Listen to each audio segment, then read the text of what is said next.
Welcome to the show. Welcome to a new week. Sean Stiers along with Vince D'Addario as we roll into a crazy time surrounding Notre Dame football. I think pretty much everyone had the rug pulled out from underneath them with yesterday's college football playoff announcement. Vince, I know that you've already spent a lot of time yesterday talking about it on the Irish Breakdown channel. So welcome to today. You get to talk with everyone on the radio and elsewhere who hasn't heard it now as well. Oh, I think it's going to be a lot of fun, Sean Stiers. Your mic level is a little hot, so I don't know. All right, let's try this again. Okay. Can you hear me okay? Yes. Okay. Yes. All right. Anyway, it's going to be a very interesting show. I have a feeling because, I think so. we have some stuff to talk about. And we have discussed it obviously over the weekend, and we had a live show during the rankings and all of that, and we were able to kind of get our frustrations out, and more information has come out since then. So lots of stuff to talk about today for sure. I think you're right. We're going to have some comments from Hunter Yuracheck, the committee chairman, College Football Playoff Selection Committee chairman, who joined Reese Davis. We'll hear kind of the back and forth between he and Reese Davis on yesterday's selection show. We've got a few comments from Pete Bevacqua from his interview with Dan Patrick today. I saw he kind of made the rounds. He did the Dan Patrick show, and of course that show is heard right here on Sports Radio WSBT every weekday morning at 9 a.m. Eastern time. And then he joined what's his name, Portnoy, on Portnoy's show. I was a little surprised by that, by the way, because Portnoy has been quite the anti-Notre Dame person on social media, and he is a Michigan alum and a Michigan donor. Okay, and, cool. I hate Michigan too, so I have no problem with that. But I'm surprised that marriage happened on that. He was also very pro BYU during the process. I think he's been an interesting selection for that Fox pregame show this year, the big noon kickoff show. One way to put it. He has been an absolute anchor on that show, and I don't mean that in a good way. He is holding them down. He makes McAfee look like Einstein. Seriously, great point. I mean, he's a clown. They dress him up. It's just. I realize that sounds like a pejorative with McAfee, and he's obviously like you either love him or hate him, and I know that there are a lot of people who hate him. I do respect the work ethic and everything that McAfee has done to put himself in that position. I'm a little in and out, just depending. I think that it's worn out, but again, it like the Portnoy stuff, man. Like it just does not seem like a fit for college football. He adds nothing to that show. I mean, he's not even like an informed fan even. You know what I mean? Like, look, McAfee is McAfee. Like, we all know who he is at this point. He goes literally headfirst into whatever campus he's on with the chants and the cheers and taking his shirt off and getting everybody fired up and the whole thing. See, that stuff I like. I actually like that stuff. Right. There are times he does it the same shtick every week, and so can I sit there and watch that? Correct. No, it is the but he fires up the crowd, and that's obviously why they really wanted him there, because of the unique stuff that he does. Right. And I get it. He adds levity and he does all those things. I don't know what Portnoy gives to the Fox pregame show. Right. I don't know what he adds to it. I understand what McAfee adds. I get it. I may not like it all the time, but I understand it, and it's fine, and it can be entertaining and all of those things. What does Portnoy add? I don't know the answer to that. Yeah. Wow. So, and that's not because he's a Michigan guy, by the way. No. That doesn't help, No. but that's not why I'm saying because he doesn't add anything to a he just adds nothing to the show. One that's otherwise a pretty good college football show, it feels like. Pete Bevacqua has a press conference scheduled for noon Eastern time tomorrow. That'll stream on Notre Dame's YouTube channel. We'll see if they've got enough bandwidth, how many people are watching that sucker that brings it down. But we'll obviously have more comments from Pete Bevacqua on tomorrow's show. We've got a few from Dan Patrick today. Are you eagerly see, like, I don't know what else he's going to say at this point. And that was kind of what it's leading to, is the fact that he did the 2 interviews today. I don't know what more there is to say at this point. Well, I think a few things. There's a few things off the top of my head, and I didn't I listened to the entire Dan Patrick interview. I just saw a couple cuts from the Portnoy. Really not a whole lot that was different from what I was able to glean from a content standpoint from Dan Patrick. There are a few things, I think, as we spin it forward that are, that can definitely come up tomorrow. But I mean, like, the main points feel like they've been addressed today. Well, I don't know what those main points were, so I don't want to say this is what I hope he says tomorrow without. Well, you'll hear a couple of them on today's show. I'll just say we've got one Bvakqua cut that we're going to play in the first hour, assuming we get to it, because we've got so much to go. And then there's a couple things in the second hour in rapid fire from Dan Patrick's interview today. I would, again, this is the precursor of I'm not exactly sure what happened in those interviews, but I hope he goes absolutely scorched earth on the ACC specifically. And there was no scorched earth today. There was a let me give you the wording of what he said, and this was kind of saving this for rapid fire, and we'll dig deeper into this in rapid fire. Permanent damage has been done by the ACC, is what he told Dan Patrick today. Now, Jim Phillips, who, by the way, a former associate athletic director at the University of Notre Dame before he moved on to Northwestern to become their athletic director, and then from there, that springboarded him to the ACC. Jim Phillips, the current ACC commissioner, but roots at Notre Dame, issued a statement today with a rebuttal to Pete Bevacqua's comments. And he says, Notre Dame is an incredibly valued member of the ACC. There's tremendous respect and appreciation for the entire institution.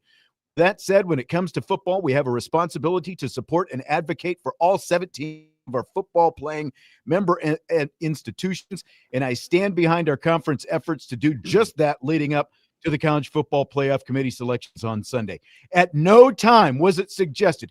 Here's the biggest piece of BS that I've heard in this whole thing. This is from Jim Phillips, the ACC commissioner. From, like, every interaction, this has been plus years ago, but interactions I've had with him, good guy. Well, what people talk about, Jim Phillips, good guy. But here's the sentence that gets me. At no time was it suggested by the ACC that Notre Dame was not a worthy candidate for inclusion in the field. Are you kidding me, Jim Phillips? Are you see serious? Anything that your conference put out on social media over the last month? Are you really trying to tell me that piece of crap? You're really trying to tell me that, Jim Phillips, that at no point did the ACC suggest that Notre Dame was not a worthy candidate? Like, did you see all the graphics where they stacked up Notre Dame's credentials and Miami's credentials and everything else? Come on, give me a break. That's a tough pill to swallow right there. That is a tough pill to swallow, because that's exactly what they did. They were promoting Miami over Notre Dame. They didn't promote, Miami over BYU. They didn't promote Miami over Alabama. That's exactly which is who your argument should have been with, by the way, not Notre Dame. That had nothing to do with Notre Dame. It had to do with all the other teams that you needed to leap to get into the playoff in the first place. Right. And the only reason Miami got into the playoff, unfortunately, because I do believe they should have been in, is because Duke won your championship with 5 losses. And this is still, for all of it, and look, I'm going to say this. Do I think that Miami is worthy of being in the college football playoff? Yes. Did they have a head-to-head win over Notre Dame? Yes. It is 100%. The process. It is the process that took us from the first ranking to yesterday's final ranking that I think most people who have any sense in their heads have taken issue with, because even the most ardent people who are banging the drum for Miami, and I'm talking about national media and things like that, are looking at this and going, well, how did you get from here to here in 5 weeks? It makes zero sense. I have no issue with Miami being in the college football playoffs. So this is not like anti-Miami, whatever. And I will also say this, because, for any of the non-Notre Dame fans who jump into the live show on the YouTube stream or wherever or whenever you happen to be listening, I really don't care about whatever your opinion is, because we're doing a show for a Notre Dame audience, and that's what this is directed at. So, like if you come in and you decide you're going to spam us with your comments, or you're going to troll us or whatever, you're not going to get any response. That's right. It's going to be a quick hook from me. That's exactly right. So that's like, I could not care less at this point. We're talking to Notre Dame fans, because Notre Dame fans, I feel like, again, the fact that Notre Dame ended up being left out is one thing, but to your point about the ACC, and we talked about this last week, the fact that Miami could not even get into its own conference championship game is a big part of why Notre Dame is where they are right now on the outside looking in. Because if Miami had even been good enough to get into their own championship game and play Virginia, either Miami or Virginia would have won that game. There would have been an automatic bid that had gone to the ACC. And as a result, you wouldn't have James Madison in the field, which means Notre Dame would have been in the field as the number 11 seed at worst. But because Miami could not get into its own conference championship game, that's why we're sitting here ultimately right 100%. now. That's exactly why we're sitting here, because the committee, in their infinite wisdom, decided, well, we can't leave the ACC completely out of this thing, because they had it all set up so that if chalk happened, it would have worked out fantastically for them. Okay. They would have bumped Alabama down to 10. Notre Dame would have been 9, and that would have been the way they would have done it. And then Virginia would have been 11, and Miami would have been on outside looking in. That's exactly what was going to happen. And there's no way anybody can convince me otherwise. That's what was going to happen. Now, we said going in to the selection that it should be Notre Dame and Miami at 9 and 10. And I honestly don't even give a crap which order you put them in. If you want to put Miami at 9 and Notre Dame at 10, awesome. Roses. I don't care. That's what it should have been. But the way the committee set it up, Alabama wasn't falling out. That's what you have to understand. Alabama was not going to fall out, because that's the way they set it up. They moved Alabama up to 9 and on purpose. We thought naively, based on what happened last week, we naively thought that they were setting it up to maybe give themselves the fallback. If the conversation had really been about Notre Dame and Alabama the whole time, as Hunter Yuracheck said last Tuesday, if that's where the conversation was, then it felt like, okay, they're giving themselves a fallback, because then if Alabama loses in the SEC championship game, they just fall back to number 10. Notre Dame moves up to number 9. And Miami still, is on the outside looking in, but that's not, they completely set it up the other way around, so that Notre Dame and Miami would ultimately have to be compared, which is what happened, because, again, they want to rationalize how they did these rankings and everything else. BYU losing a lopsided game was enough to bounce them down, but Alabama losing a lopsided game 28-7, non-competitive, -3 rushing yards. Their quarterback had a quarterback rating of 19.9.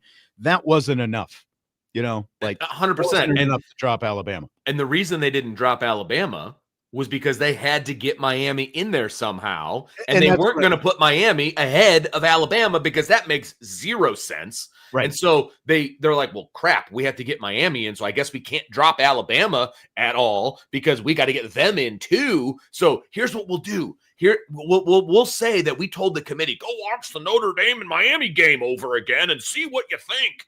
Like, it's the dumbest thing I've ever heard in my life. And then to say out loud, with a straight face, well, we decided to finally compare Miami and Notre Dame now that they're side by side. That's the dumbest thing I've ever heard, because they just said last week that they're in the same pod, that they compared the 4 teams side by side, and this is the order they came up with.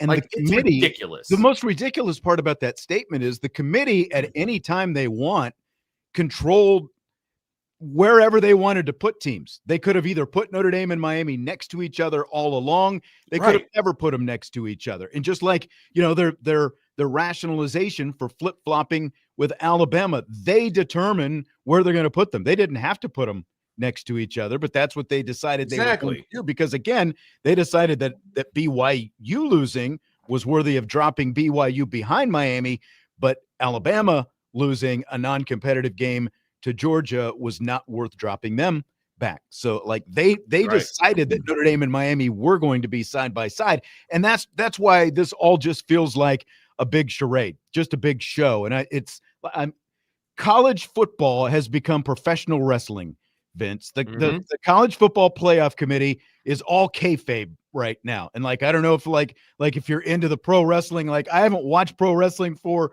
a long time, but the kayfabe is like they're putting on this pretense of legitimacy on TV every week, but they're basically just Vince McMahon sitting behind the scenes writing the script for the outcome that they want to happen. You know, like the probably the most famous pro wrestling incident is known as the Montreal screw job in the late 90s.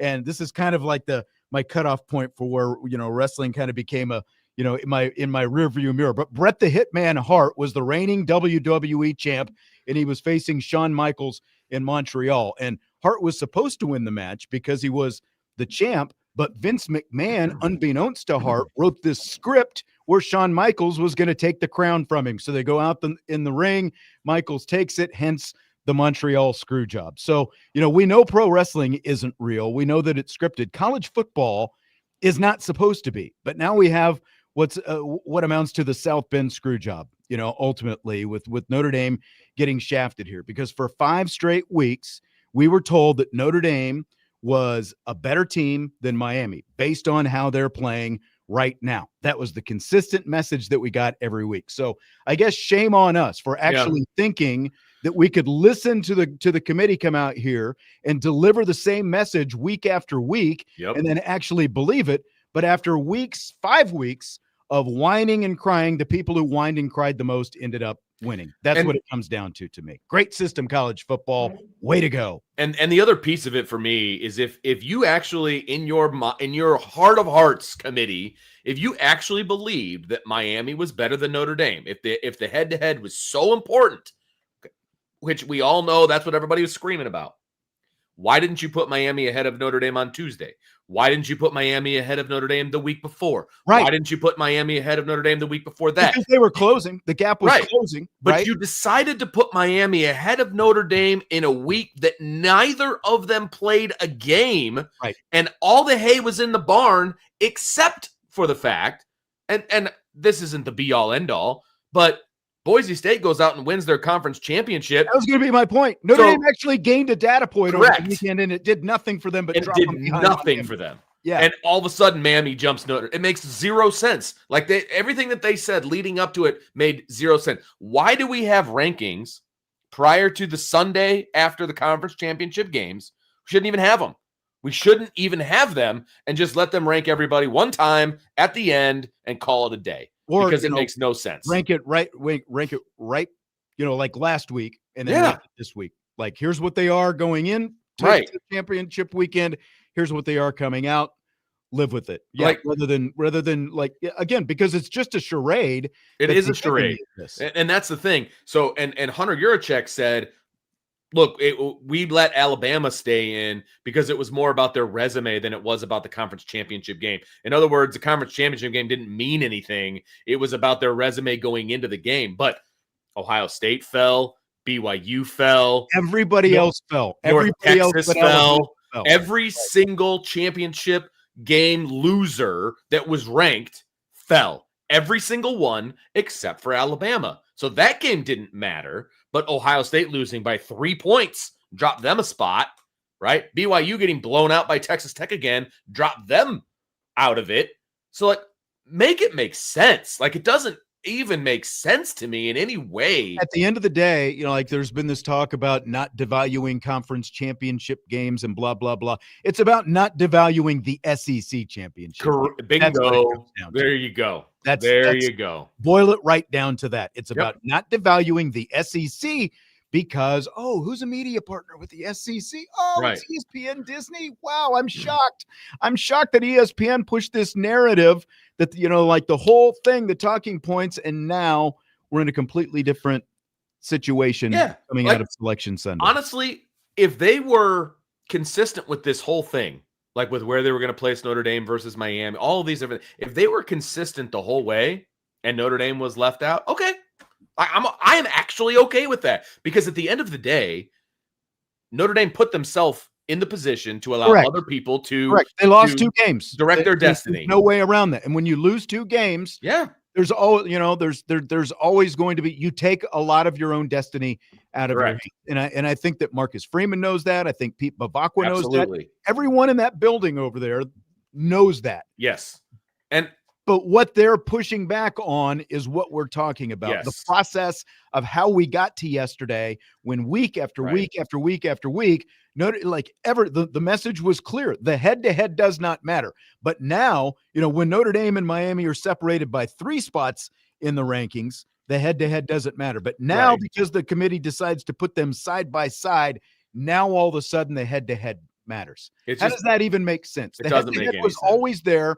Everyone has been screaming about it for 5 weeks, but now all of a sudden at the very end, it matters. Right. And that's why everyone's so worked up. And you've got, Jim Phillips saying what he said about Notre Dame, which is complete nonsense, because your network itself had Notre Dame Miami on a loop for 48 straight hours. And you obviously don't have to implicitly come out and say we're trying to knock Notre Dame out of the playoffs, but it's the ACC network, which, by the way, if not for Notre Dame, would not exist. Correct. And you're going after Notre Dame by airing this to make sure that everyone has the opportunity to watch it as much as possible. And on top of that, you've got that. How come they didn't play the Alabama-Florida State game a couple different times so that, we could all see Alabama get beat by a 5-win team or 6-win team or whatever they are? Like, how come we don't get to see that on a loop? How come Hunter Yuracheck isn't telling the committee, well, we better go back and watch, that Florida State Alabama game to see how they crap the bed against an unranked crappy team? That's exactly right. Why don't we go watch that game? When a 5-7 Florida State team put Alabama into a meat blender. What they did. Why are we not watching that game? We're going to watch a 3-point Miami win at Miami in the first game of the season in August. You're going to go put that on a loop and you're going to go watch it. It's unbelievable that they're feeding America this load of BS and everybody's just eating it up. Just eating it up. Yeah. See, and that's the thing, again, and this is why I don't care why, if you're not a Notre Dame fan and you happen to wander in during the live show on YouTube, I don't care what your opinion is, because I know what your opinion is. You don't care about Notre Dame, but we're here to talk to Notre Dame fans every day, and they obviously care about Notre Dame. And if you're not a Notre Dame fan, you're happy, you're gleeful, you're dancing. We know it. Just go on and dance someplace else. Yeah. Like that's all you got to do. Just don't dance on our stage, Yeah.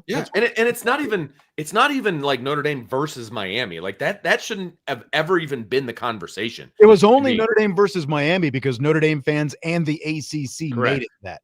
And Jim Phillips can try to wash his hands all he wants of this, but this is on him. This is on Jim Phillips for allowing this to happen. He can try to act like it never happened. He can try to act like his conference didn't try to actively discredit, Notre Dame, but that's exactly what they did. Every day when you saw, go back and look at the AC, I think it's ACC football's social media account, their Twitter, their Instagram, and look at the stuff with the graphics that have side-by-side comparisons of Notre Dame and Miami, and then try to tell me that your conference didn't actively try to make sure that Notre Dame didn't get in. And you know what? We all know that the grant of rights agreement for Notre Dame and the ACC is that ACC isn't supposed to talk trash about a member school. Notre Dame is still a member school in the ACC just because they don't play football for you, but they also have a football agreement. So I would love it if tomorrow at noon, Pete Bevacqua was like, you know what? We're going to court. We're going to court against the ACC, and we're going to use all of the slander that you put out there for us, and we're going to get out of your agreement, and we're not going to have to pay you $100 million in order to get out of that agreement prior to 2036. That's what I want him to say tomorrow. I know it's probably not going to happen, but I would love for him to say that. All right, we're going to take a break. When we come back, we're going to hear those comments from College Football Playoff Selection Committee Chair Hunter Yuracheck. We're also going to hear a comment or two from Pete Bevacqua. We've got a couple comments from Pete Bevacqua on the ACC specifically at 6 o'clock in rapid fire. Some other transfer portal news today. Kenny Minchie hitting the portal. We'll hit that in rapid fire, but this first hour is pretty much all going to be playoff meltdown. I mean, it is what So, it is. we'll hear the Hunter Yuracheck, Reese Davis back and forth coming up next when we continue Budweiser's Weekday Sports Beat with IrishBreakdown.com.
All right, Budweiser's weekday sports beat, irishbreakdown.com. You know what's annoying, Vince?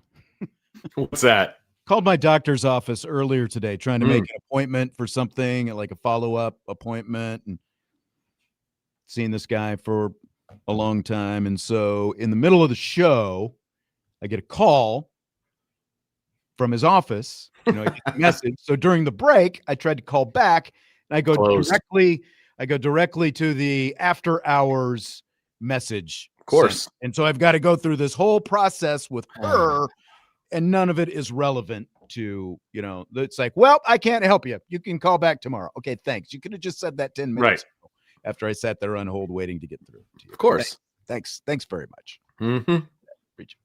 Yeah. Okay, so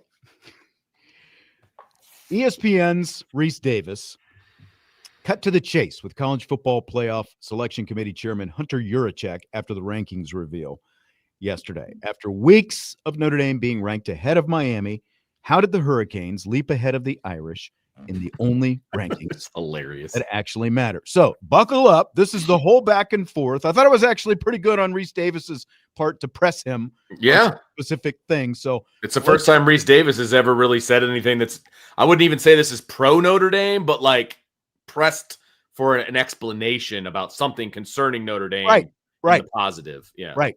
So here's the back and forth, to go on for a couple minutes, but I think it's important to listen to the whole thing, and then we'll talk about it afterwards. His question is, first, you moved Miami ahead of Notre Dame. Neither team played. Every single ranking up to this point, you had it the other way. Why, without benefit of another game being played, did this change? Reese, first and foremost, the debate I hear you guys having in my ear in the studio, I'm sure it's been debated over the last 12 hours, and that was a debate we had in our committee room into the early morning hours, and then again as the sun was coming up. And the first move in that was we felt like the way BYU performed in their championship game, a second loss to Texas Tech in a similar fashion, was worthy of Miami moving ahead of them in the rankings. And once we moved Miami ahead of BYU, then we had that side-by-side comparison that everybody had been hungering for with Notre Dame and Miami. And you look at those two teams on paper, and they're almost equal in their schedule strength, their common opponents, the results against their common opponents. But the one metric we had to fall back on, again, was the head-to-head. I charged the committee members to go back and watch that game again, the Miami-Notre Dame game, because it was so far back. And we got some interesting debate from our coaches on what that game looked like as we watched it. And with that in mind, we gave Miami the nod over Notre Dame into that 10 spot. But, Hunter, the way you guys go about ranking teams, you don't just have them rank their best 25 and everybody adds it up and do the math. I mean, the head-to-head, these teams had, almost by mathematical definition, had to be in the same group to be evaluated prior to this. I don't have a problem with the outcome. I'm asking about the process. So you're telling me that head-to-head never really came up until they were ranked side by side? That seems to be different from the process of ordering and ranking the teams that you guys go through. Maurice, if you recall, Miami was a loser of 2 of 3 when they entered the poll at 18, and they were in close proximity to Louisville at the time, who I believe was below them in 21st or 22nd spot. And we didn't use the head-to-head metric to compare Miami and Louisville, a team who had beat Miami. But not until they really got in close proximity, side by side with the move with BYU, were we able to evaluate just those two teams side by side. We always had someone between them, whether it was previously Alabama and BYU, and then just BYU in the last week. Okay, but I still need a little further explanation on why this matters, because it is accurate to say that at some point in this process prior to this weekend, that at least in the group of teams, the 6, and when you go to 4 and carry them over and all of that, that Miami and Notre Dame have been in the same group for evaluation. Is that correct? That is correct, Reese. Okay, and so why is it that they had to be ranked side by side with no one between them for the head-to-head to carry the day? As I mentioned last week in last week's rankings, we thought Notre Dame was better than BYU and deserved to be ranked higher than BYU. We thought BYU deserved to be ranked higher than Miami, and that's the way that laid out. After the championship game in the Big 12 and the way BYU performed again against Texas Tech, We felt like Miami deserved to be ranked ahead of BYU. And then you had the direct head-to-head comparison of those teams, Miami and Notre Dame, sitting respectively at 10 and 11 in our poll. Vince, we got that side by side. Oh my that everyone God. was hungering for. The next question is, then why, based on BYU's performance in their championship game, they fell. Why did Alabama not fall based on their performance in their championship game? And then Notre Dame and Miami aren't next to each other anymore. That's the next follow-up question that nobody wants to ask. Ditches. Again, though, I felt like Reese Davis pressed him on the stuff. He did. Like pressed him as far as he could. He was going to get just a bunch more mumbo jumbo. He basically asked, they've been in the same grouping. You've been ranking them together for the past 2 weeks. Why did they have to be side by side for all of a sudden the head-to-head matter? It's nonsense. That part of it's nonsense completely. That's why I said it's a complete, it's pro wrestling. Like they had a script that they wanted to follow. They kept people engaged week to week with this whole, that was the only controversy for 5 weeks. Right. Was Miami being behind Notre Dame in spite of the head-by-head. And all the ESPN talking heads pushed it. People around the country and other outlets pushed it. They kept pushing it. There was tons of and then, the gap started closing, even though Notre Dame continued to play at a very high rate and, kept beating teams by double figures and kept, it kept putting their reserves in at the end of games, quite honestly, while Miami was keeping their starters on the field until the end of games. But somehow they ended up side by side. And as I said before, like the committee pulls whatever strings they want. They could have had Miami and Notre Dame side by side anytime they wanted during this process, but they used the excuse of BYU losing in a conference championship game and falling behind Miami when, as we've said already, Alabama also lost a conference championship game. Let me ask you this. Do you think that on Alabama's lone touchdown drive, that personal foul extends the drive, and then there ends up being another 15-yard personal foul later? So 30 yards in penalties on a 90-some-yard touchdown drive by Alabama. Do you think if Georgia won 28-0 instead of 28-7, they would have felt compelled to drop Alabama at all, or were they just going to stick to this? They knew what they were going to do all along. They knew what they were going to do all along, because I'm looking at the transcript of the press conference that he did that wasn't on TV, and somebody asks, I'm curious, you guys dropped BYU after losing the conference championship game, but you didn't drop Alabama. I was just curious, why were those situations different? His response tells you everything that you need to know. The biggest difference in those two situations was the fact that Alabama had already beaten Georgia at Georgia earlier in the year. Right. BYU had that same opportunity at Texas Tech early in the year, and BYU didn't perform and look great in either one of those games versus Texas Tech, the one that was played about 4 weeks ago. And then, of course, in today's game. That was the biggest difference, is Alabama had the big win at Georgia, which is arguably the best win of any team this season. Right. But if you also look at the teams that made the college football playoff field, and I'll talk about the top 10, not the 2 group of 5 teams. Leave them out. Yeah, seriously. If you look at the top 10 Power 4 conference teams that made it into the field, Alabama also has the worst loss. Correct.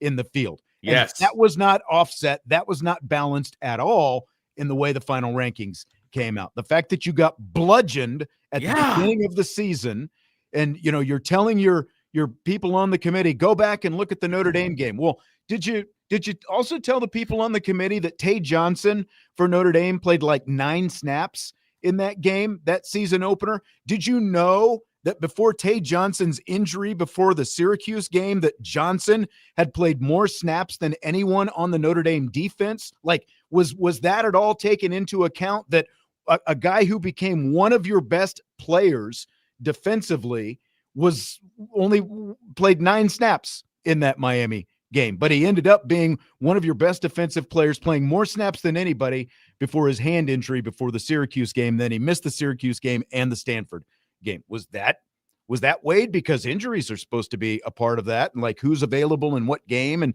like none of that seems to matter. They had their mind made up. Yeah. And they even continued to ask him about the win at Auburn and why that made them jump them over Notre Dame.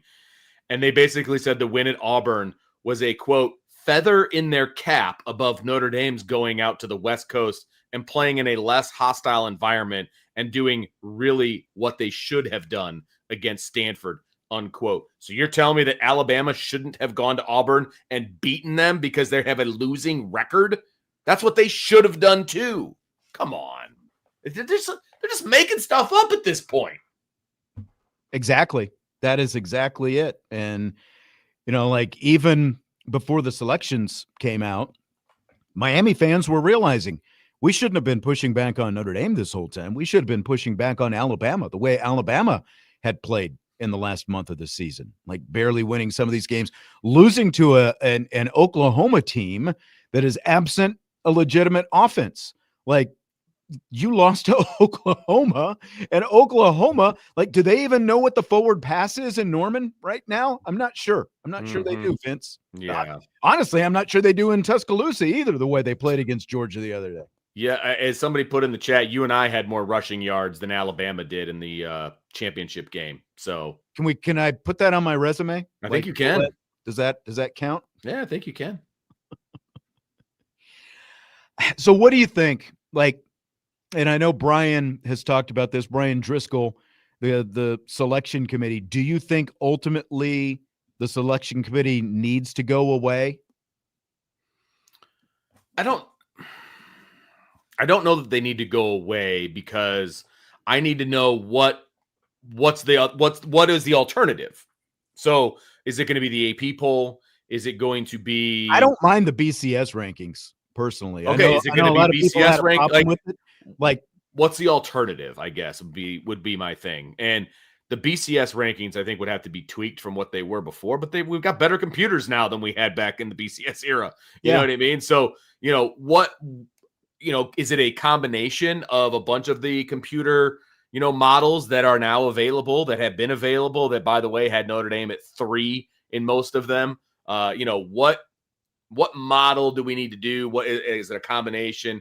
I think that there could be a happy medium with humans and computer models.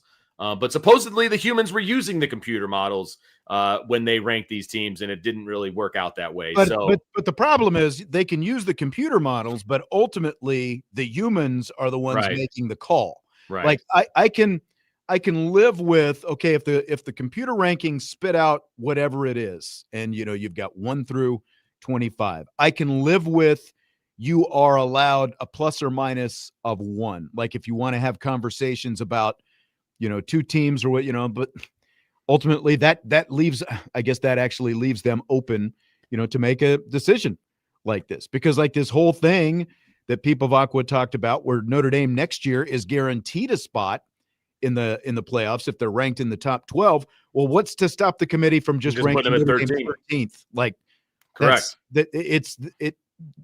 You're at their whim. You're at their whim and their will, So like, you have to be so good. Basically, what comes out of this is Notre Dame is not allowed to lose more than 1 game. If they do, they're going to be on the bubble. They're going to be at the whim of this committee. And then there's plenty of people that hate Notre Dame. And I'm not saying that the committee was being petty or they were doing anything like that. I'm not saying that. I am saying that they wanted to make sure that Alabama was in because they got shafted last year. Mm-hmm. I absolutely think that was a thing, because we all know how important the SEC is to the committee and to ESPN, et cetera. So I think they were going to find a way to keep Alabama in. That's number 1.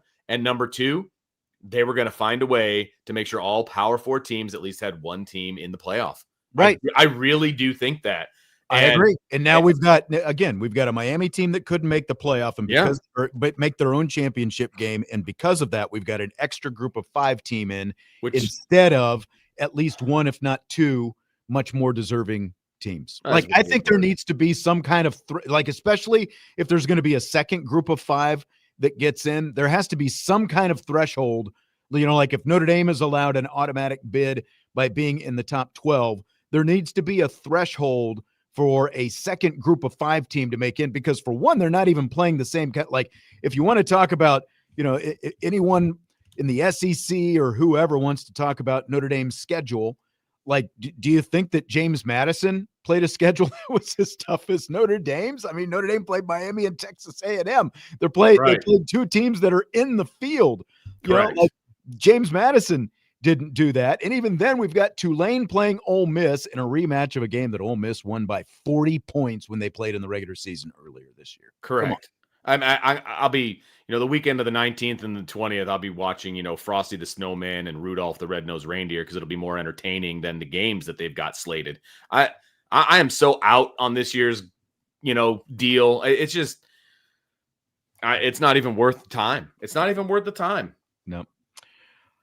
We'll take one more break this hour. We'll come back. We'll hear some of Pete Bevacqua's comments on the Dan Patrick Show today regarding sour grapes. A lot of people saying that it's just sour grapes for Notre Dame. We'll do that this hour. And then in the second hour, we've got more from Pete Bevacqua on the ACC situation, as well as his explanation of why Notre Dame opted out of the bowl game. So we'll hear that in rapid fire in hour number 2. But some comments from Pete Bevacqua from his interview today with Dan Patrick. Coming up next, Budweiser's Weekday Sports Beat with IrishBreakdown.com.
Sean Stiers, Vince D'Addario. We're just all kinds of wound up today after Selection Sunday, the college football playoff. Congrats, by the way, to I almost said Alabama, Indiana. That's true. Indiana fans probably listen to the show too. I'm still not a Kurt Signetti fan, Nope. but Sure not. You beat the king of the Big Ten in the Big Ten championship game. You finished your season undefeated. Now you're the freaking number one team in the nation going in the college football playoff. Who would have thought that 2 years ago? Not me. Their last, I believe it was their last regular season win, got them out of the basement of all-time losingest program in Division I history for football. Man. And it took them all these wins last year and all the wins this year to get them out of the basement. Now Has that Kansas taking it over, like who's Northwestern. Northwestern, all right. Yeah. Had to be somebody else. Yeah, so congratulations to the Hoosiers, man. I know there's a ton of IU fans around here who all pretend now that they're football fans because they're all basketball fans, but that's okay. I know. And the gear works for both. And the only, again, between Signetti and let's just be honest, we talked about this. We called it out last year. We saw how fast IU fans could go from 0 to 60 as soon as they had a little bit of success, like just have fun with it. Do you really, do you have to be so arrogant about it as well? Like, is there a line that we can draw there? Well, it's the whole act like you've been there before kind of a thing. But I mean, problem. Look, you better hope IU doesn't win the national championship. All right. Cause that will be worse than Michigan winning the national championship. If you are a non-IU fan, getting to deal with all of little that super noise. Chat from Josh on the YouTube side. Thank you, Josh. He says committee was Notre Dame's Grinch. Disgusted. Kyler Vick. Talking about tomorrow's Pete Bevacqua press conference. He says tomorrow announcement, hopes and dreams, Freeman extension plus class action lawsuit. Well, it won't be a class action because it's just one party. Class action is more than one. And I don't believe anybody else in the ACC has issues. Scott's our resident lawyer that I'm popping up right now. Maybe he could. Okay, here we go. Tell us, which way to go. But he says, I told y'all, everyone, that Notre Dame should have been lobbying hard last week, especially about why Notre Dame deserved to be in ahead of Bama. Also, Ash would cost us the college football playoff. I don't think the lobbying had anything to do with it, if I'm being honest with you. I really don't. I don't think Miami gets in if Duke just doesn't beat Virginia. Hold that thought. We will get to that in hour number 2, because I was going to play the first of the Pete Bevacqua comments this hour, but we will do that. Okay. After the top of the hour, 3 comments from the Dan Patrick Show from Notre Dame Athletic Director Pete Bevacqua today. We will hear that in the 6 o'clock hour when we roll into rapid fire. That is coming up next with Vince D'Addario, Sean Stiers. We still got a lot more Notre Dame to talk, disgruntled Fighting Irish fans, in rapid fire in hour 2. That's coming up next.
And away we go. It's hour number 2. Budweiser's Weekday Sports Beat with IrishBreakdown.com and a little something we like to call Rapid Fire.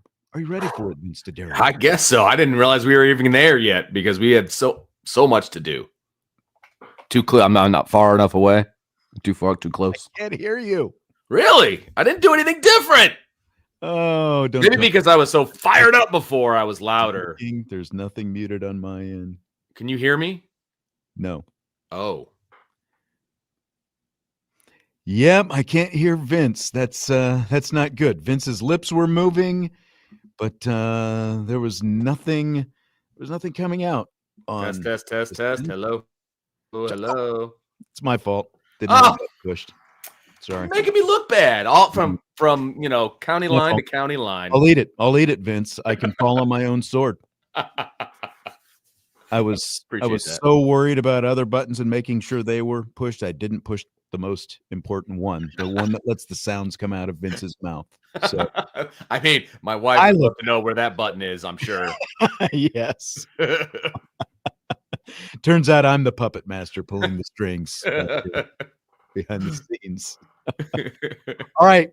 We've got a Pete Bevacqua press conference coming up tomorrow at noon, and tomorrow's show will be filled with comments from Pete Bevacqua from said press conference. So we'll have that. But in the meantime, he was on the Dan Patrick Show, heard here on Sports Radio WSBT earlier today.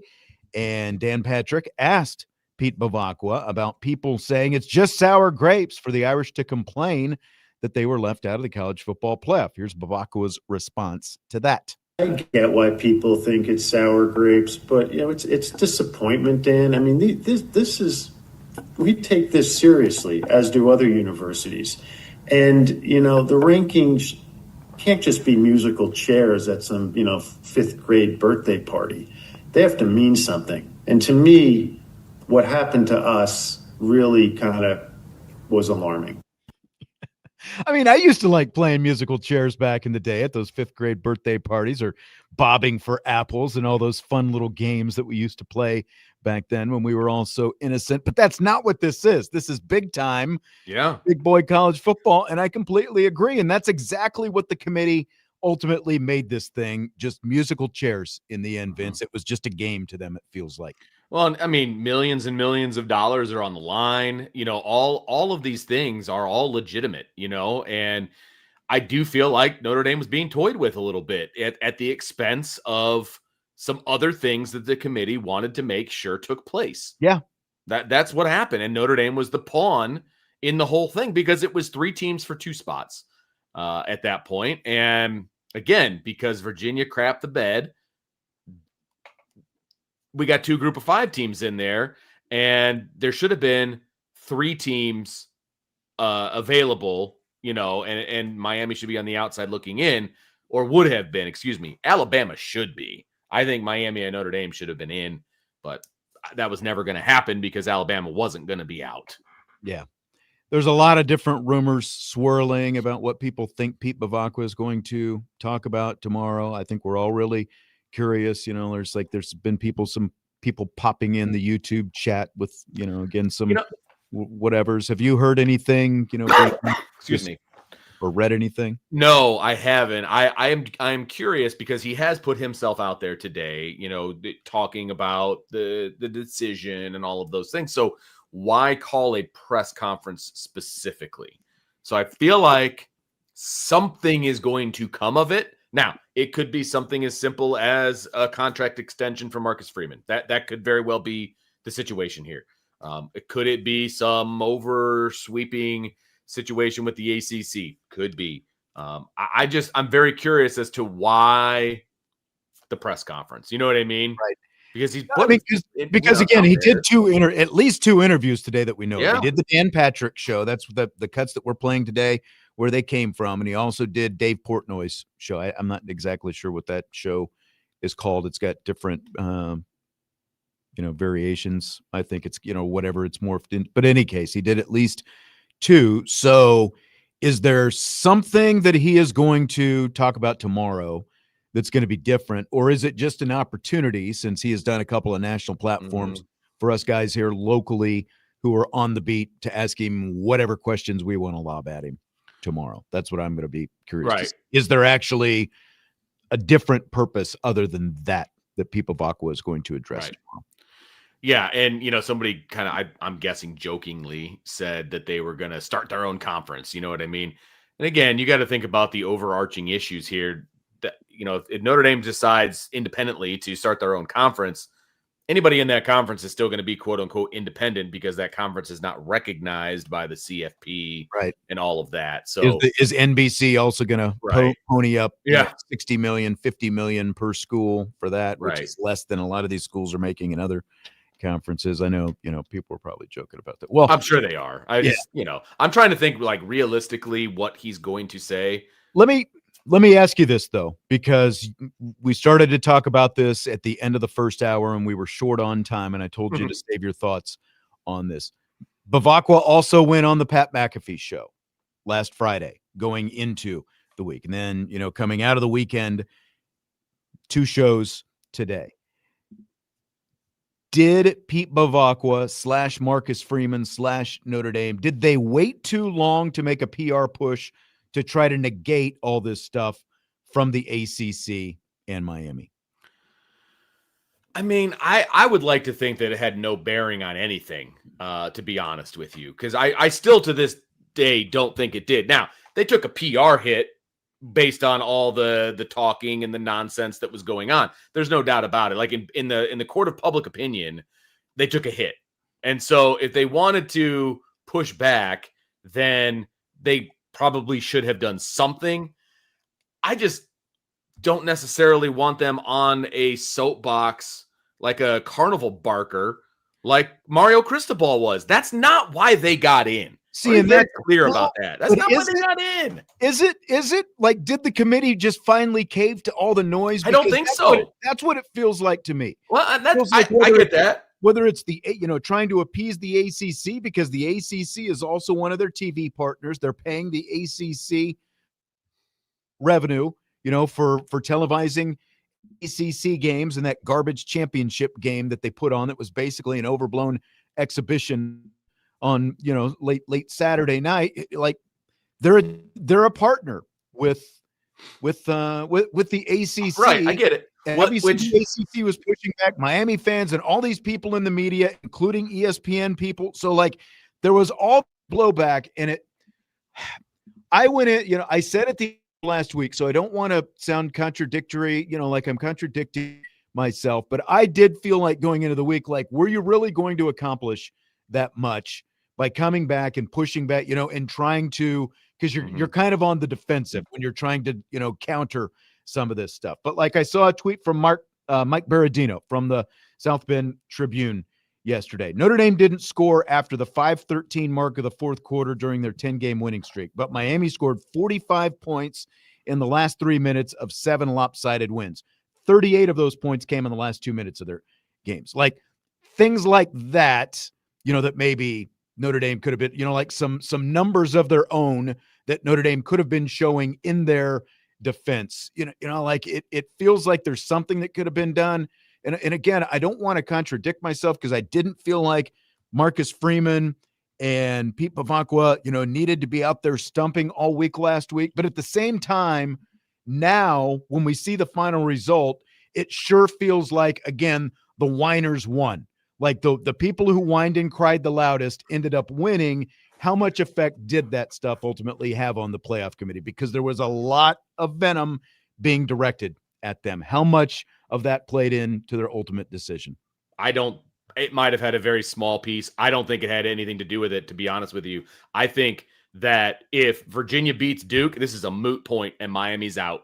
The problem was, yes, you're right. All of those people that were all talking crap and all of that, they are vindicated in their own eyes because of the way that it worked out. I don't think that's why it worked out that way. I think it worked out that way because the committee was sitting there along with ESPN, to your point, who pays the bills for the ACC. Okay. Well, we can't not have an ACC team in here. We can't put Duke in because they're terrible, but they just won their championship. So we have to put an ACC team in. And it was Miami. I really do think that that's the way it went down. I don't think it had anything to do with the chit chat or any of that stuff. I really don't. I don't think it had anything to do with it.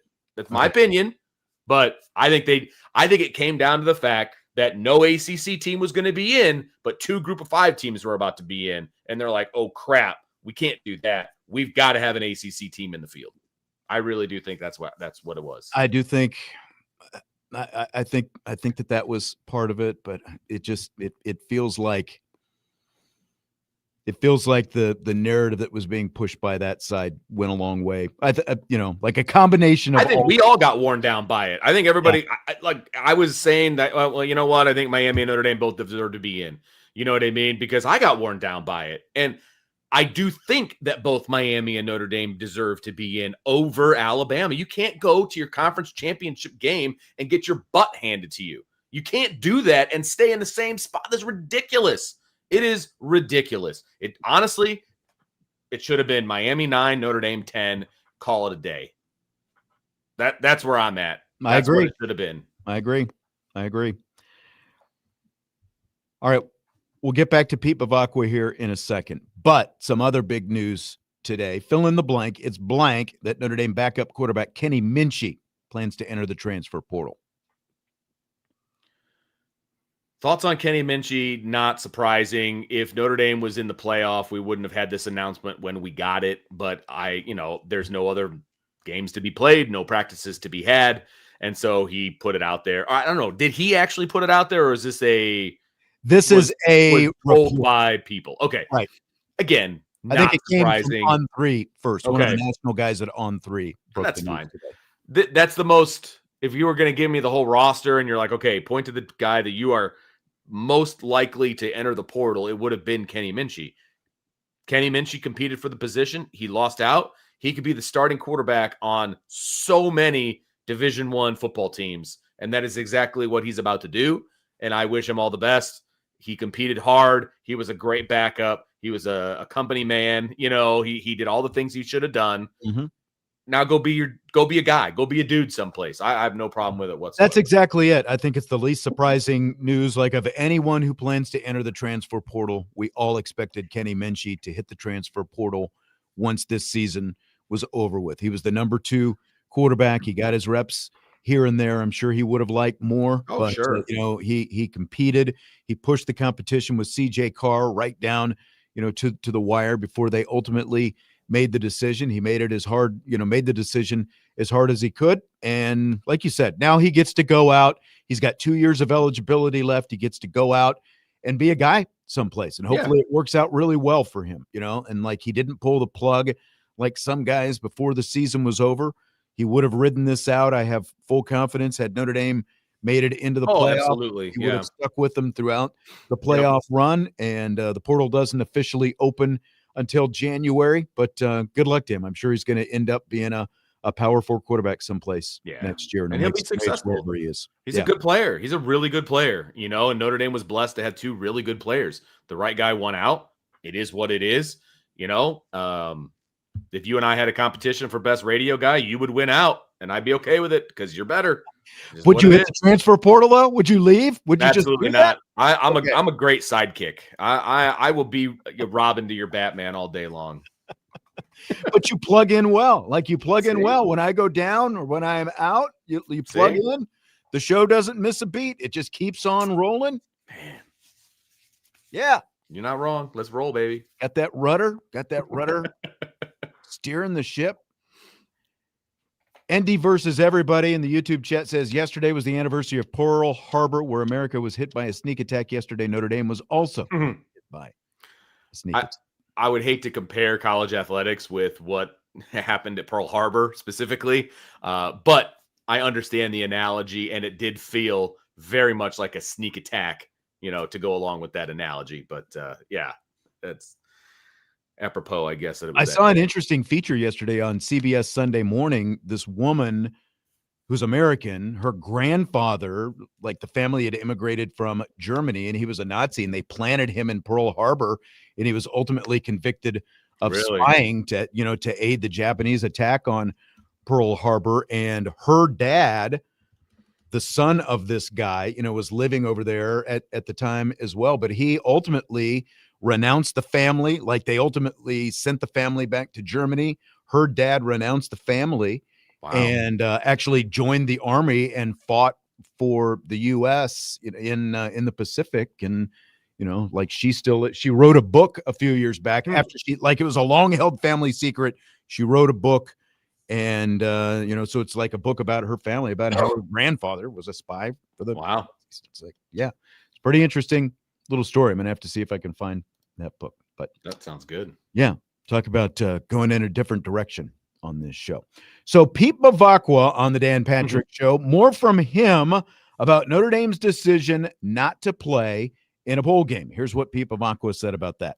We made the decision not to play in a bowl game, as I know you're well aware, and a lot of people have asked me about that. And when Marcus, we watched the presentation show, the selection show with the team, and then Marcus, like he always does, was wonderful.Got up, and for somebody that always has great answers, he was brutally honest with the team and said he didn't have a lot of answers, doesn't understand how this happened, why a team that thought it was doing what it needed to do all of a sudden kind of woke up on kind of the wrong side of this. And then just as you're kind of dealing with that, you start getting these calls from other bowls. And, the role of a captain on the Notre Dame football team is a role that the program and Marcus takes very, very seriously. And he talked to all the captains, and said, hey, what are you guys thinking? What is the team thinking? Let's talk about this. And, to a person, the captains and some of the other, underclassmen on the team said, listen, we are such a close-knit team. We've done so much this season. We overcame those 2 opening losses. We rallied. We dominated in the last 10 games.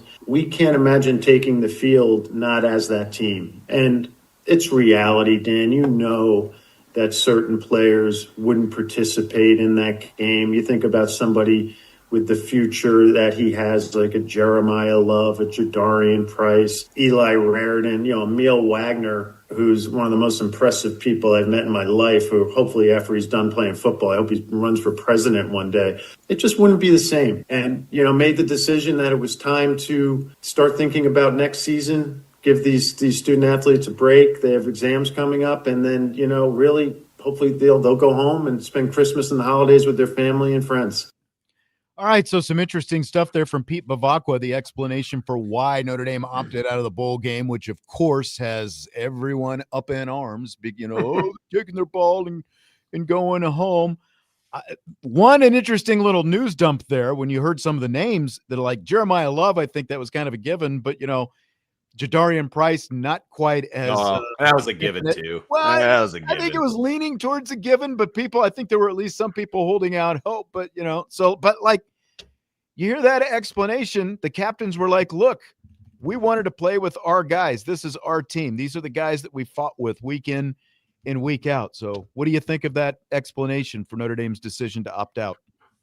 It's an explanation. I don't agree with it, but it's an explanation. I mean, I understand where they're coming from. I get it. They didn't want to compete in another game, not at full strength, essentially. Like the team that they became, the team that they were, that they had become. Like they didn't want to compete, not as that team. I get it, because you would have had people opt out, and they wouldn't have been the team that they had become. I don't think that's a good reason to not do the bowl game. But okay, is there a good enough reason for you not to do the bowl game then? Well, no, because it's preparation for next year. I mean, you didn't get in, so you're turning the page. Spring practice is preparation for next year, though. I realize everyone talks about the 15 practices. You don't get to play a game.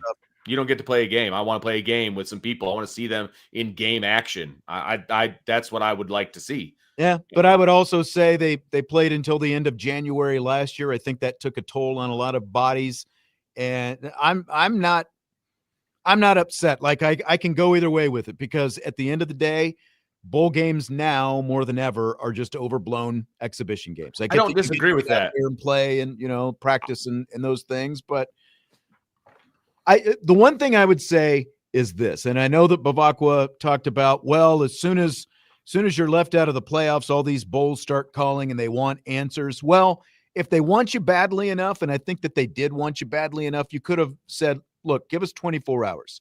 let us sit on this for 24 hours. We'll Yeah. get back to you on Monday. And like, let some of the emotion from, like from the captain's perspective and the team perspective, let some of that, and like sleep on it overnight. Let's revisit this on Monday and see if this is what we really want to do. That would have been, I think that would have been appropriate. It was an emotional decision to sleep on it for a night, Yeah. come back a day later and say, okay, yay or nay, this is what we're going to do. It was an emotional decision made by the players. And, That's what it felt but like. I think that's where the adults have to step in as well and be a part of the conversation. Again, I understand why they made the decision that they did. I just don't think it was the best decision to be made. I do think those 15 crack practices are important. I do think the game is important. And people are saying, well, you don't want kids to get injured, Bob. Kids can get injured walking down the stairs, right?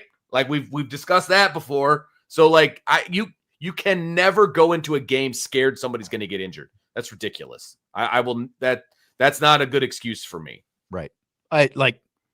Like you said, any game, anything you do, there's freaking snow and ice outside. They can get injured walking from their dorm over to the football facility any given day.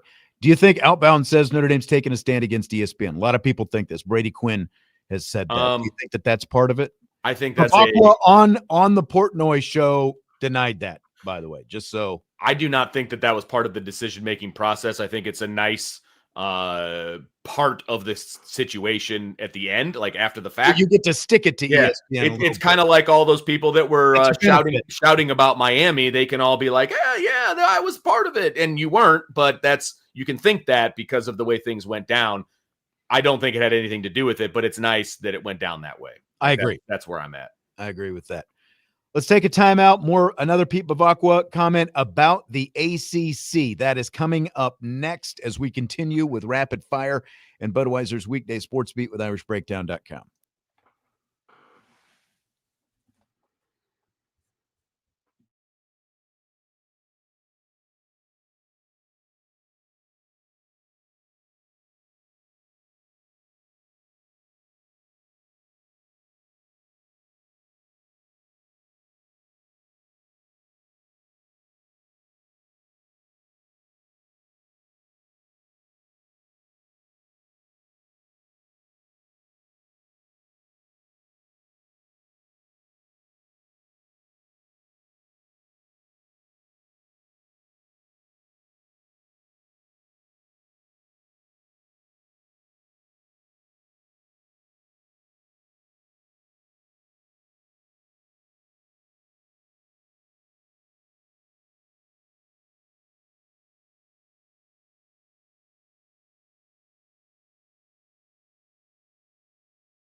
Let's continue Budweiser's weekday sports beat with IrishBreakdown.com. Sean Stiers, Vince D'Addario. First episode of Here Come the Irish out today. Good timing, bad timing. I don't know. Well, it'll be great to see the final episode, which obviously hasn't been produced yet. Will it be great? Well, it's going to be hard watching because obviously the first episode is going to be training camp and probably the Miami and the A&M game. I don't know that I want to relive that, to be perfectly honest with you, but apparently there's some cameos of some pretty good looking guys. So maybe we have to go and check it out and watch it. I tend to agree with that. I'm hearing good things. Good things. Okay, before we hear another comment from Pete Bevacqua, a bowl official reportedly told college football writer Brett McMurphy, quote, "What kind of message does Notre Dame send? We didn't make the playoffs, so let's pack up and go home. You think BYU's upset? Hell yeah, they are. So are other teams, but they sucked it up. That's poor leadership," end quote. And of course, this is pertaining to Notre Dame's decision not to play in the good old Pop-Tarts Bowl. So what do you think about that, Vince? I think the bowl games are meaningless. So what's the point? I mean, as far as, from a leadership standpoint and all that, like, I think they should have played because I think it'll make Notre Dame better for next year. It has nothing to do with any kind of they owe it to the college football world to go play. That's nonsense.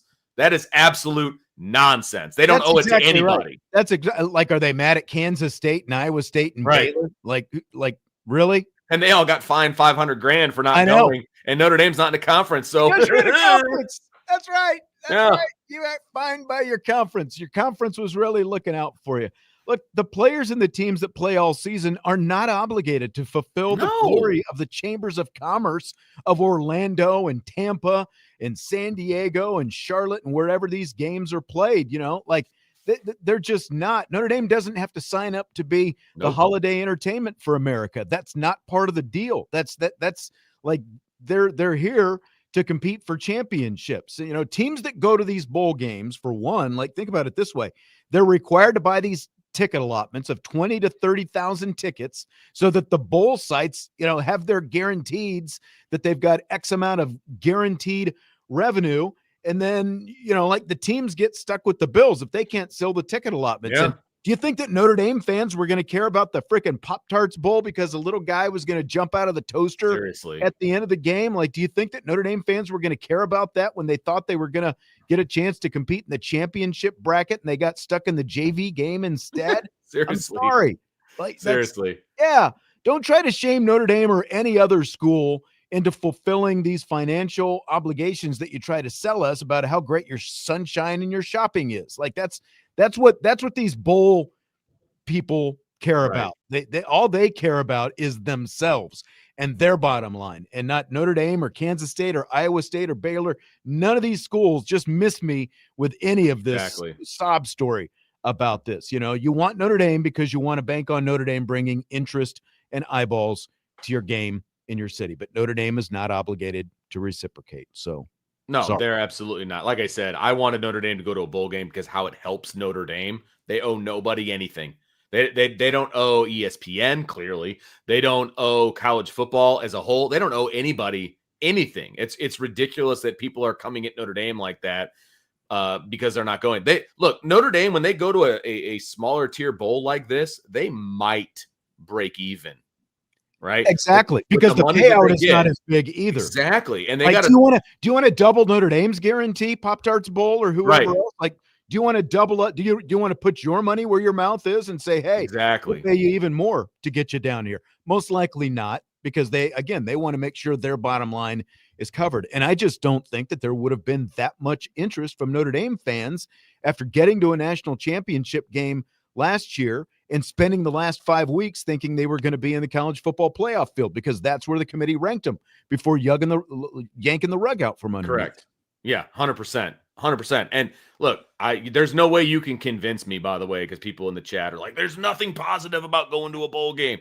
There is something positive aspects of going to a bowl game. There are positive aspects of going to a bowl game. And like I said, it helps Notre Dame because at this point, as of 1 o'clock yesterday afternoon,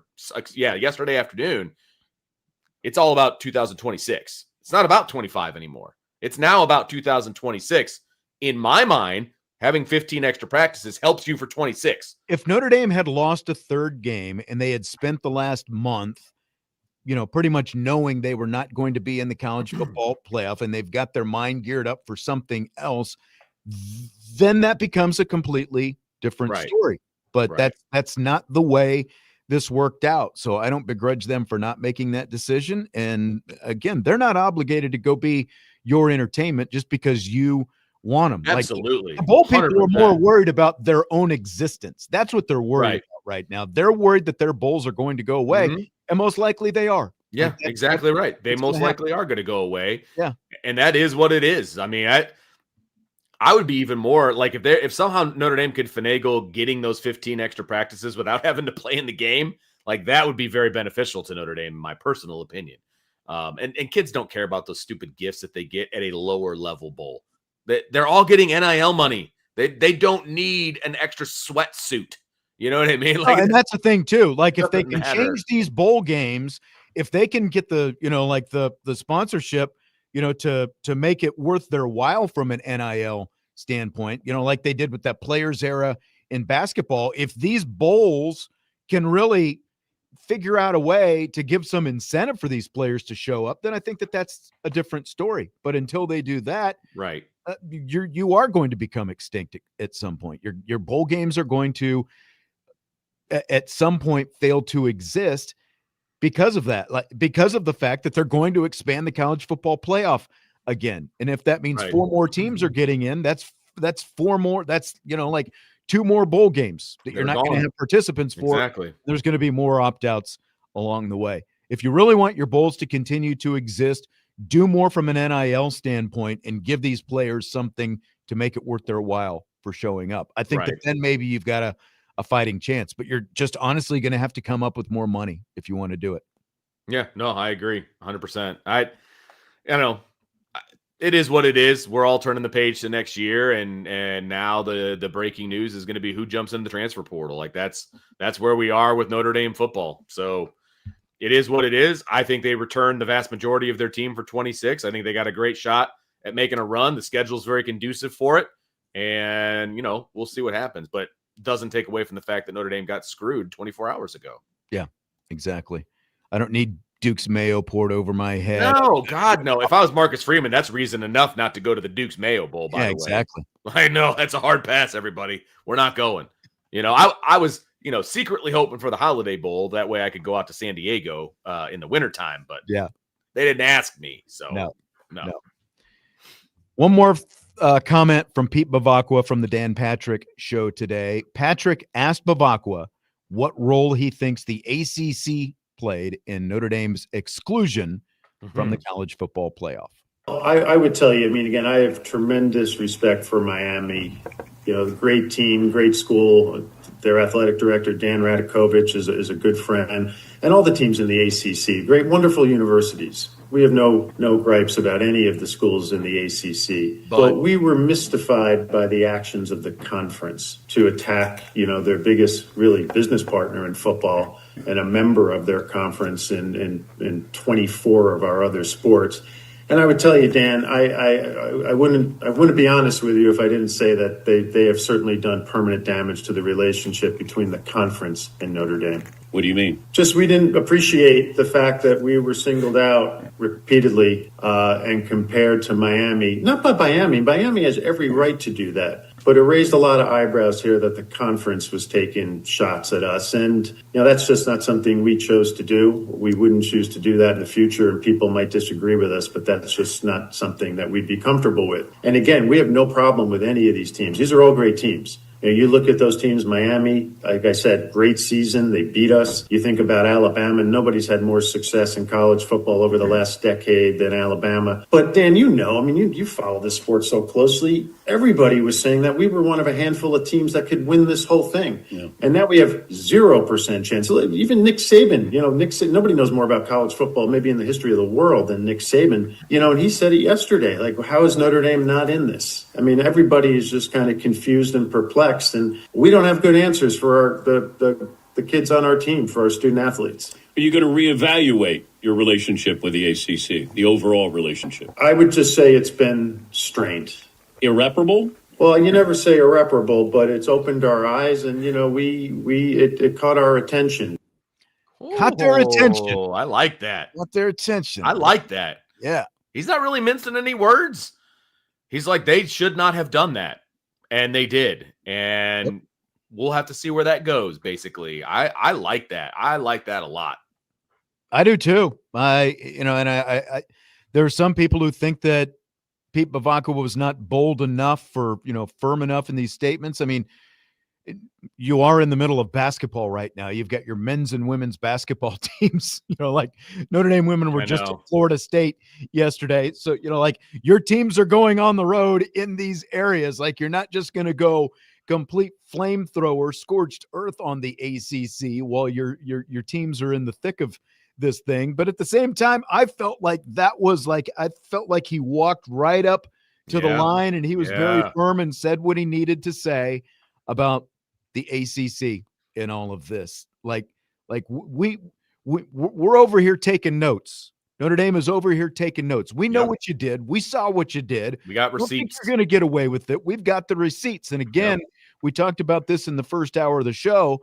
ACC Commissioner Jim Phillips issued a statement earlier today. I'm not going to read the whole thing again, but the key sentence from Jim Phillips' release, quote, "At no time was it suggested by the ACC that Notre Dame was not a worthy candidate for inclusion." That's all they did. Unbelievable. Quote. Give me a break.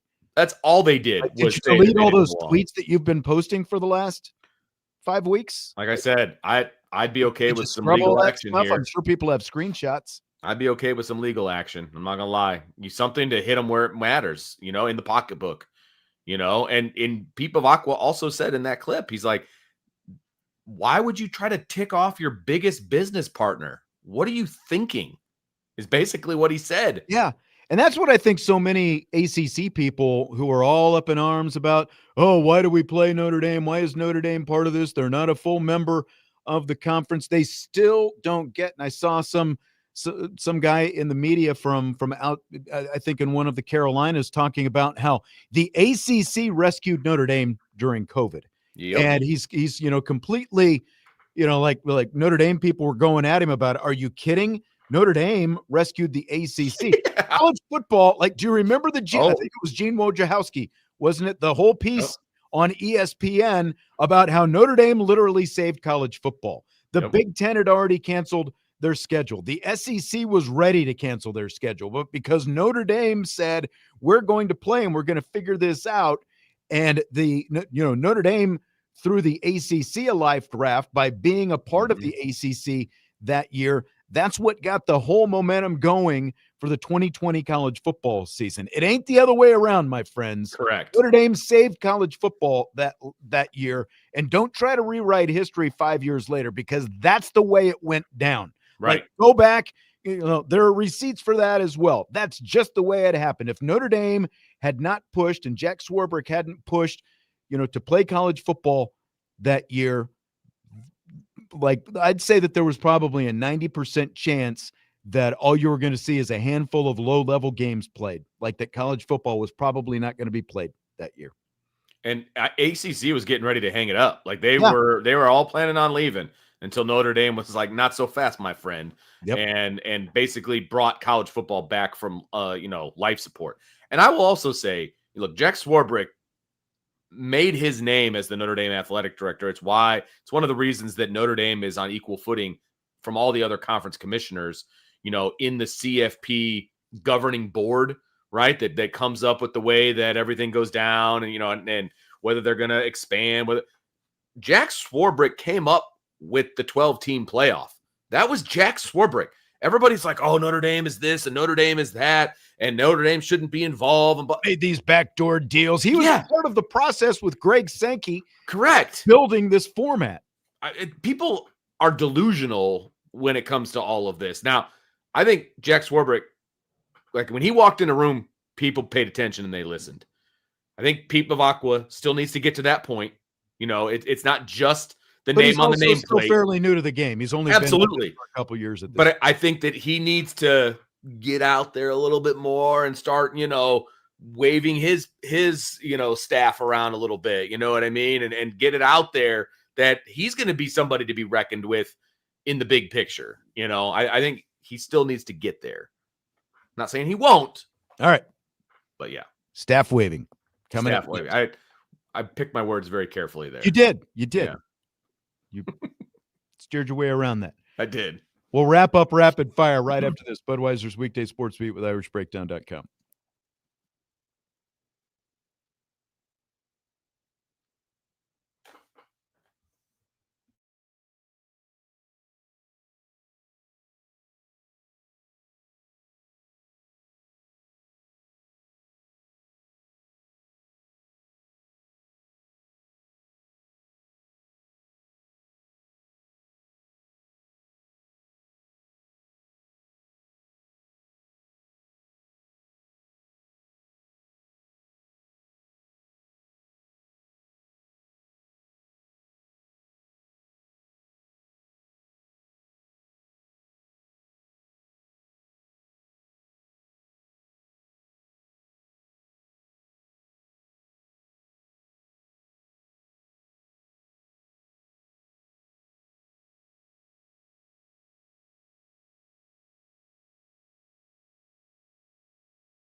Winding down rapid fire, Budweiser's Weekday Sports Beat with IrishBreakdown.com with Vince D'Addario, Sean Stiers. Super chat from Indy versus everybody. Maybe Indy Nation will come together like America did back then and leave no doubt in 26. I think this has been in the been startup for a while. I'm not sure what this is in reference to. Are you?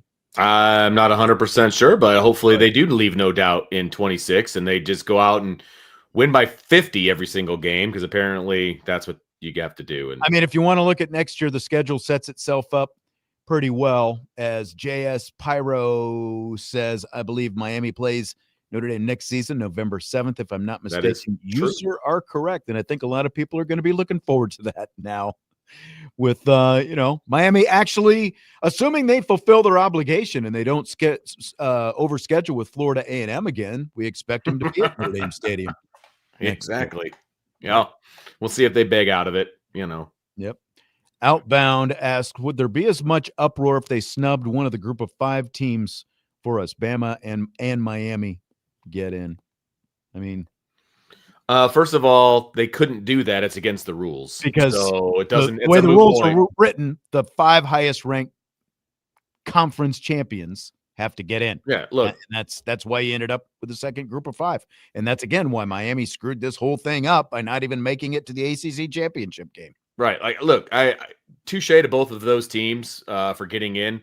But let's be honest. James Madison played one Power 4 team, and they got their doors blown off of them. If anybody thinks that it's going to be a close game, they're ill-informed, I guess is the best way to put it. Like, having 2 group of 5 teams in this playoff is a waste of everybody's time. I'm sorry. It's just the way it is. It's just the way it is.